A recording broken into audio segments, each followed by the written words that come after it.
നമസ്കാരം, ഞാൻ Rajitha, motivational trainer and career coach. ഇന്ന് മാർച്ച് 8 ലോക വനിതാ ദിനം. ഈ വനിതാ ദിനത്തിൽ നിങ്ങൾ ഓരോരുത്തരോടും എനിക്ക് പറയാനുള്ളത്, സ്ത്രീകളുടെ മൂല്യം ഉയർത്തിക്കൊണ്ടുവരേണ്ടത് സ്ത്രീകൾ തന്നെയാണ്. നമ്മുടെ അവകാശങ്ങളും സ്വാതന്ത്ര്യങ്ങളും നേടിയെടുക്കേണ്ടത് നമ്മൾ ചെയ്യുന്ന പ്രവൃത്തികളിലൂടെയാണ്. അല്ലാതെ നമുക്ക് ആരും ഒന്നും കൊണ്ടുതരില്ല. അവസരങ്ങൾ നമ്മളെ തേടി വരില്ല. ഞങ്ങൾ അവസരങ്ങൾ ഉണ്ടാക്കിയെടുക്കേണ്ടതാണ്.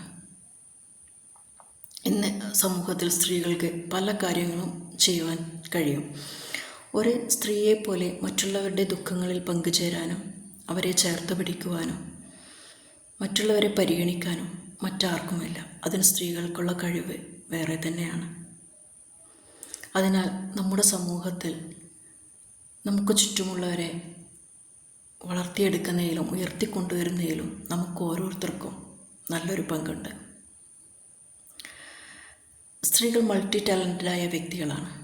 ഒരേ സമയം പല കാര്യങ്ങളും സ്ത്രീകളെക്കാൾ കൂടുതൽ ചെയ്യാൻ പറ്റുന്ന ആരുമില്ല. നമുക്ക് ഹെലൻ കെല്ലറിനെ കുറിച്ചറിയാം. വളരെ ചെറിയ പ്രായത്തിൽ തന്നെ കാഴ്ചശക്തിയും കേൾവിശക്തിയും നഷ്ടപ്പെട്ട ഒരു കുട്ടി തൻ്റെ ഇച്ഛാശക്തിയും മനോധൈര്യവും കൊണ്ട് ഒരു സാഹിത്യകാരിയായി ലോകം മുഴുവൻ അറിയപ്പെട്ട ഒരു വ്യക്തി.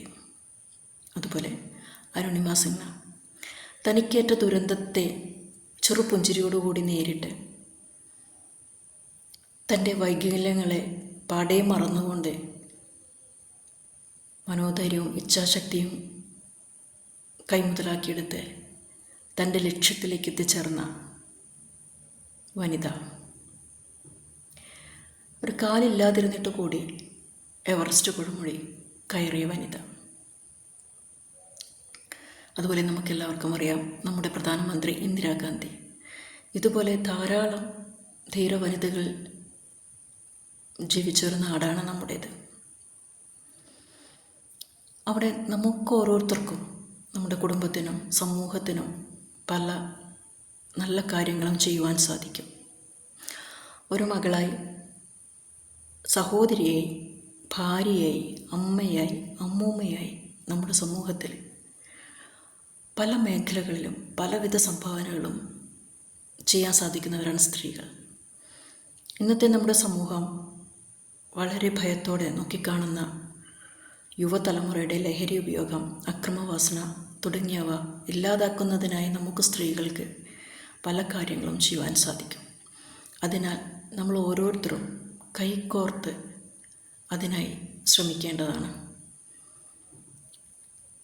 ഈ വനിതാ ദിനത്തിൽ അങ്ങനെയൊരു ശ്രമം നമ്മുടെ എല്ലാവരുടെയും ഭാഗത്തു നിന്ന് ഉണ്ടാവട്ടെ എന്ന് ഞാൻ ആഗ്രഹിക്കുന്നു. ഒരു നല്ലൊരു വനിതാ ദിനം ആശംസിച്ചുകൊണ്ട് നിർത്തുന്നു.